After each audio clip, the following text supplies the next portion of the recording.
কি গো, বাইরে বসে বসে কাঁদছো কেন? তুমি জানো না নাকি আমি কিসের লেগে কাঁদছি? তোমার বোনের আবার আমাকে ধরে মেরেছে। তুমি ওদের কাছে কোনো অন্যায় করেছিলে নাকি? আমি কিছু করিনি গো। তোমার দুই বোনেরা এসে আমাকে চুলো মোটর ধরে ঘর থেকে বার করে দিল। দিনের দিন ওদের সাহস বেড়েই যাচ্ছে। আসো, আজ ওদেরকে দেখছি।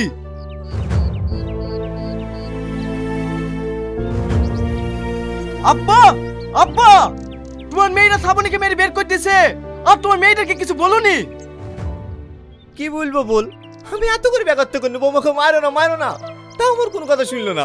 বৌমাকে মারতে মারতে বাড়ি থেকে বের করে দিল। ঠিক আছে আব্বা, তোমাকে কিছু করতে হবে না। আজ আমি ওদেরকে বাড়ি থেকে বের করে দেবো, দেখি কি আটকায়। সস্তা নাকি বাড়ি থেকে বের করে দিবি? এই বাড়ি আমাদের, তোর পক্ষে যা বলবে তাই শুনতে হবে। তোরা কে রে, তার তোদের কথা শুনবো? এই বাড়িতে তোরও যতটুকু অধিকার আমাদেরও ততটুকু অধিকার। আমাদের কথা শুনবি না মানে? তোদের অধিকার নেই এই বাড়িতে।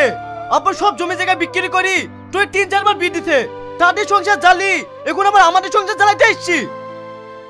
ক্ষমতায় আমাদের বিলি কথা বলবি নি। আমরা 3 বার কেন 10 বার বিয়ে করতে পারি, তুই বলার কে? ঠিক আছে, তোদের ব্যাপারে যখন আমার বলার কোনো অধিকারই নাই, তখন আমি আর এই বাড়িতেই থাকবো না। এই চলো। হে বাবু, তুই কোথায় যাচ্ছিস? তুই আমাদের একমাত্র ছেলে, তোকে ছেড়ে আমরা থাকতে পারবো না।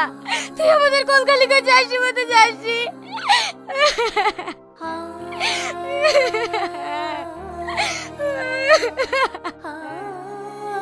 ও, ওটা তোমার একমাত্র ছেলে, আর আমরা 3টি বোন বলে আমাদের কোনো মর্যাদা নাই, তাই তো? মর্যাদা থাকবে না গেলে তোরা সব ভাই বোনে মিলে একসাথে মিলেমিশে থাক না। আমি আমার ভাইয়ের সাথে মিশতে পারবো, কিন্তু তোর বউকে আমার সহ্য হবে না। আমাকে সহ্য করবো কি করে? তোমাদের মতো 3-4টে বিয়ে করতে পারলে তো বেকার আমাকে সহ্য করতে পারতা। কি বললি? তো ছোট মুখে এত বড় কথা না, তো চুলের মুঠি ধরে না খুশি দেব। থাক, তোদেরকে আর কিছু করতে হবে না। যা বাবু, বাবু গেলে তুই এখান থেকে চলে যা, অন্তত তোরা তো শান্তিতে থাক। আমার কে বলে চাষ তাই হবে না আব্বা, আমি একা যাব না, আমি তোমাদেরকে সঙ্গে করে নিয়েই যাব। না বাবু, তোরা যা, আমি যাবো না।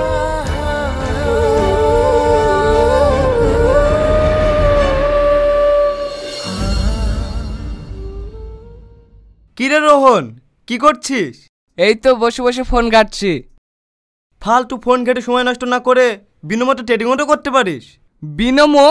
সেটা আবার কি? বিনোমো হলো একটা রিলায়েবল ট্রেডিং প্ল্যাটফর্ম, যেখানে ট্রেডিং না জানলেও যদি আমার ডিসক্রিপশন লিঙ্ক থেকে ডাউনলোড করিস তাহলে ডেমো অ্যাকাউন্টে 10 লাখ টাকা পাবি ট্রেডিং শেখার জন্য, কোনো রকম ইনভেস্টমেন্ট ছাড়াই। তাই নাকি? তাহলে রিয়েল ট্রেডিং কিভাবে করব? আরে রিয়েল ট্রেডিং করা একদম সহজ।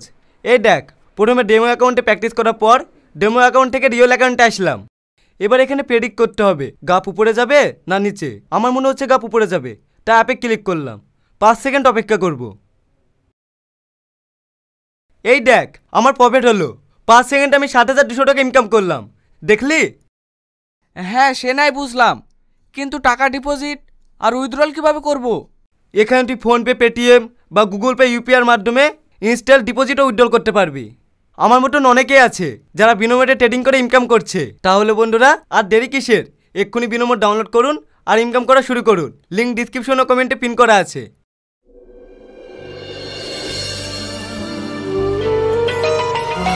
দেখো দেখো, কে তোমাকে ফোন করেছে? হ্যালো, হ্যাঁ, এত বড় দুর্ঘটনা ঘটে গেছে? ঠিক আছে, আমি এক্ষুনি আসছি। এই তুমি তাড়াতাড়ি চলো।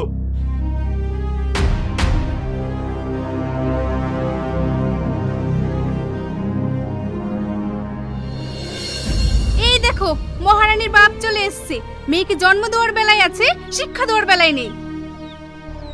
কেন বোন, আমার মেয়ে কি করেছে? কি আবার করবে? বারবার যে কীর্তি করে। আমি তো কিছুই বুঝতে পারছি নি। বাড়িতে এত লোক, এই বুড়ি তুই কি করেছিস? তোমার মেয়ে কি করেছে সেটা আমি বলছি। তোমার মেয়ে ওই পাড়া কুদ্দুসের ছেলের সাথে পালিয়ে যাইছিল, তাই আমি সিদ্ধান্ত নিয়েছি এই চরিত্রহীন মেয়েকে আমার বাড়িতে রাখবো না।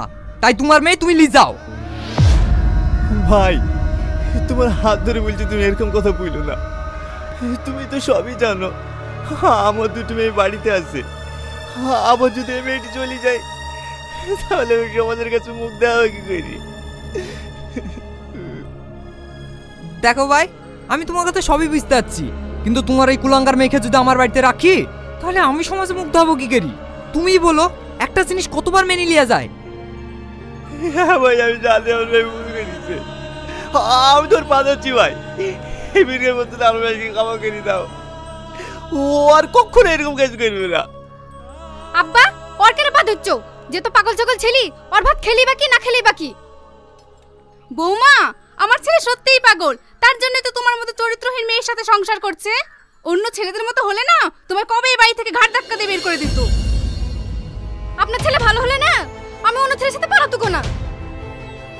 এবারে তুই চুপ কর ভাই, ওর কথা তুমি কিছু মনে করো না। মনে করবে না মানে? ও দোষ করি ওর কথাই শুনতে হবে নাকি? তোমার মেয়ে তুমি নিয়ে যাও। ঠিক আছে, যাচ্ছি। আমি ওই বাড়িতে থাকতে যাইনি। আব্বা মা চলো।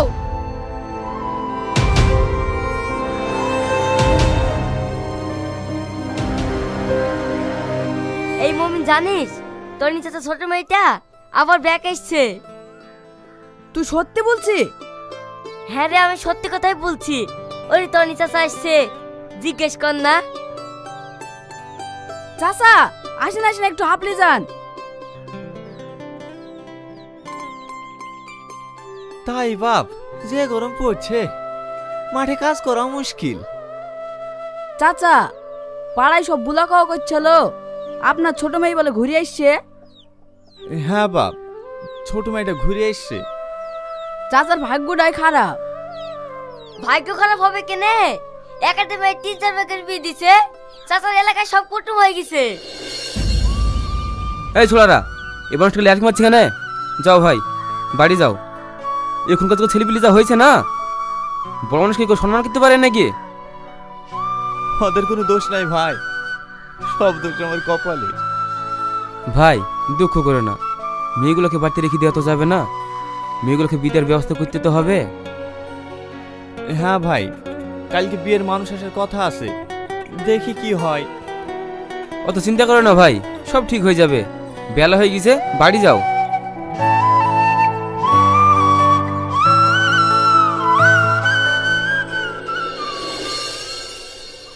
ভাই, আমার মেয়ে সম্বন্ধে আপনারা সবকিছু জানেন তো?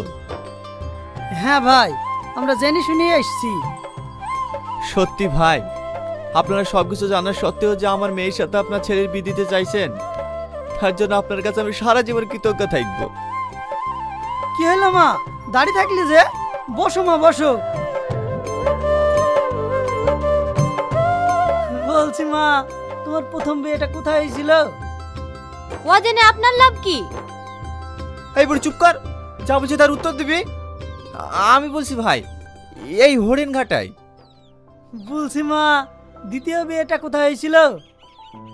কানাইনগর। আচ্ছা ঠিক আছে মা। কি ব্যাপার, তৃতীয় বিয়েটা কোথায় হয়েছে জিজ্ঞেস করবেন না? না না, তৃতীয় বিয়েটা আমার পাশের গ্রামে হয়েছিল, ওটা আমার জানা আছে। তোমার যেমন মা 3টি বিয়ে, আমার ছেলের 4টি বিয়ে, আবার একটা ছেলেও আছে। তোমার কোনো আপত্তি নাই তো মা? না না ভাই, ওর কোনো আপত্তি নাই। আপনাদের কোনো দাবি দাবা থাকলে বলেন। দাবি দাবা বলতে তেমন কিছু নাই। আমার ছেলের খুব শখ, একটা বুলেট গাড়ি দিলেই হবে। বুলেট গাড়ি? কেন ভাই, কোনো অসুবিধা আছে নাকি? না না, কোনো অসুবিধা নাই, আমি বুলেট গাড়ি দেব। আপনি বিয়ের ডেটটা ঠিক করুন। ঠিক আছে ভাই, বিয়ের ডেটটা ফোনে জানিয়ে দেবো। এখন তাহলে আসি ভাই।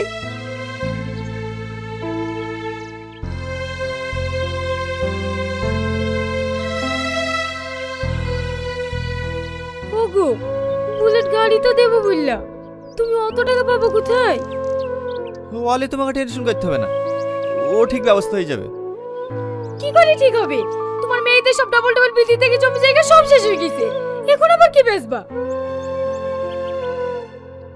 দরকার হয় এই বাড়ি বিক্রি করে দেবো, তাও মেয়ের বিয়ে দেবো। দয়া করে তুমি এই বাড়ির জায়গাটুকু বিক্রি করো না। মেয়েদের জন্য তো তুমি সবকিছু শেষ করে দিয়েছো, অন্তত এই বাড়ির জায়গাটুকু ছেলের জন্য রাখো। সত্যি তুমি ঠিকই বলিছো, এই বাড়ির জায়গা আমি বিক্রি করবো না।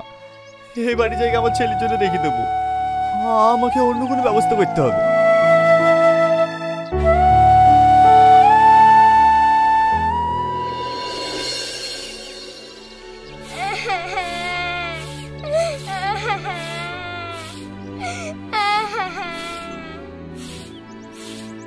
তুমি আমার ছেলেকে মেরেছো কেন? মারবো না তো ধূপ দেবো নাকি? সব সময় মা মা মা, আমাকে একটু পেছপা হইতে দেয় না। মেয়েরা তো মায়ের জাত, আর তুমি তো মা হও। মা বলে ডাকলে তোমার ক্ষতি কি? মা না ছাই, ওই কালপাচার কেন আমি মা হইতে যাব? খবরদার আমার ছেলেকে কালপাশে বলবা না। উল্টোপাল্টা কথা বললে না ঘর ধাক্কা দিয়ে বাড়ি থেকে বার করে দেবো। কি? আমাকে বের করে দিবি? তুই থাক তোর কালপাচার ছেলে কেলি, এ দামি চলনু।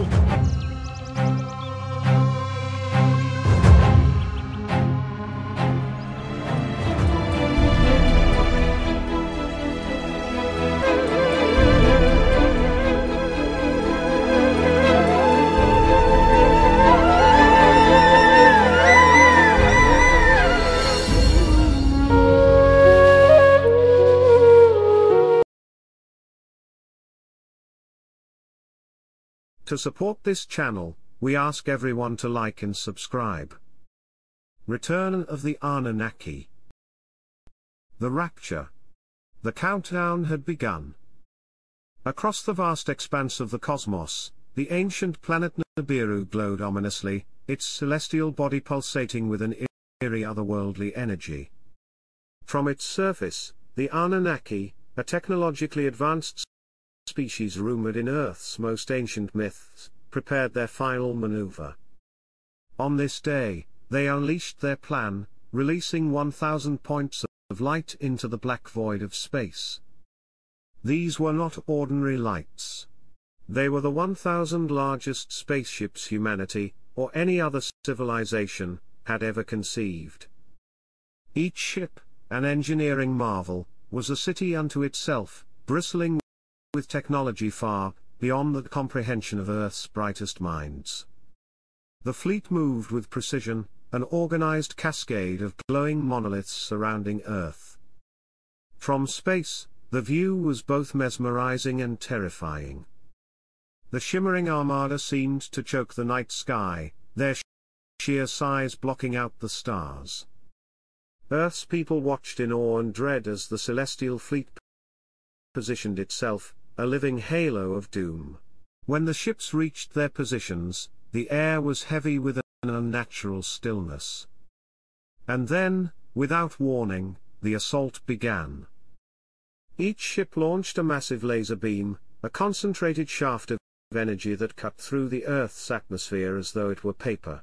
The lasers were not chaotic bursts but precise instruments of destruction, designed to alter the planet's fragile balance. The beams targeted Earth's polar regions first. In the Arctic, the ice caps dissolved almost instantly under the searing energy. The once pristine expanse of glacial ice transformed into torrents of rushing water, cascading into the oceans with an unstoppable force. Antarctica, too, succumbed to the assault. Thousands of frozen histories melted away in mere moments, sending unimaginable volumes of water surging into the seas. The immediate effects were catastrophic. Sea levels rose rapidly, inundating coastal cities within hours. From New York to Tokyo, from London to Mumbai, the floodwaters showed no mercy. Streets became rivers and buildings that had stood as symbols of human ingenuity were reduced to crumbling relics beneath the relentless tide. Yet the devastation was far from over. The sudden influx of water into the oceans disrupted the planet's tectonic stability. Sun and this, massive beyond anything recorded in human history, began to form. Towering walls of water, hundreds of meters high, roared across continents. Entire nations disappeared beneath their fury. The Pacific, Atlantic, and Indian Oceans became one as the waves merged and surged inland, erasing centuries of civilization in their wake. Survivors fled to higher ground, but safety was an illusion. Mountain ranges offered temporary reprieve, but the relentless onslaught of water claimed all but the highest peaks. Everest, Kilimanjaro, and a handful of other mountaintops remained as isolated islands in a world now dominated by water. The rest of the earth had become an endless expanse of churning, turbulent seas. The destruction was not limited to the physical world. Humanity's infrastructure, communications, power grids, transportation networks collapsed entirely. The few who survived found themselves isolated, unable to call for help or coordinate with others. The once connected world had been severed, reduced to scattered pockets of terrified individuals clinging to life. Those who had anticipated the Anunnakis' attack were better prepared, though their numbers were tragically few. Deep underground bunkers, hidden in remote locations, offered refuge to the most resourceful and well-informed. These shelters, equipped with months or even years of supplies, became the last bastions of human life. Yet even in these fortified havens, the survivors faced an uncertain future. They had escaped the immediate apocalypse, but they knew the Anunnakis' intentions were far from benign. Above the planet, the Anunnaki fleet hovered in eerie silence. Their work, for now, was done. The planet had been reshaped, its ecosystems destroyed, and its inhabitants decimated. But the purpose behind their actions remained unclear. Were they claiming Earth as their own, punishing humanity for some unknown transgression?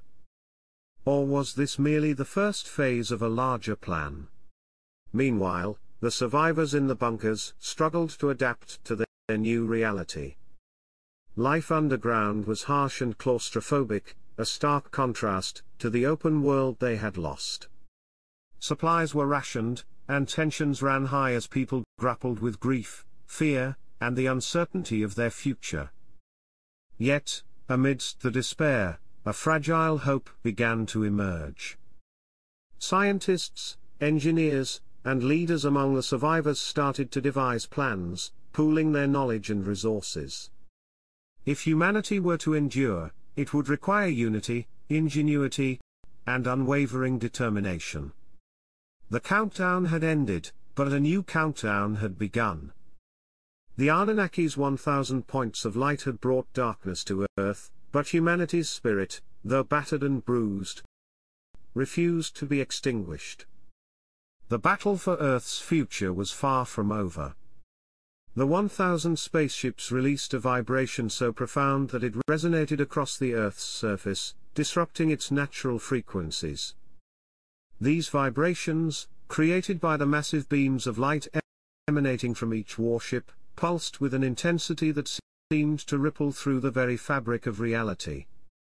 The beams, impossibly bright and omnipresent, illuminated the planet in an ethereal glow that reached even the deepest corners of the oceans. From beneath the waters, strange and mesmerizing patterns began to emerge. DNA symbols, glowing and pulsating with energy, rose from the oceans, rivers, and lakes, spiraling upwards into the beams of light. The sight was both beautiful and terrifying, a surreal spectacle that defied comprehension. These symbols, ancient and sacred, carried the essence of life itself, unlocking secrets long buried in humanity's genetic code. As the DNA symbols ascended, their form began to shift. The patterns unraveled and reassembled, transforming into translucent, human-like shapes. Each shape became clearer and more defined as it moved closer to the spaceships. Men, women, and children, glowing with an otherworldly luminescence, materialize one by one within the beams. The dead were resurrected, their forms restored in perfect clarity. It was an event unlike anything humanity had ever imagined, what some might call the rapture. Yet, this rapture was far from the salvation described in sacred texts. This was a harvesting, a reclamation of life for a purpose far more sinister. The Anunnaki watched from their colossal warships, their alien forms silhouetted against the glowing interiors of their vessels. To them, this was not a moment of divine reunion but the culmination of a millennia-old plan.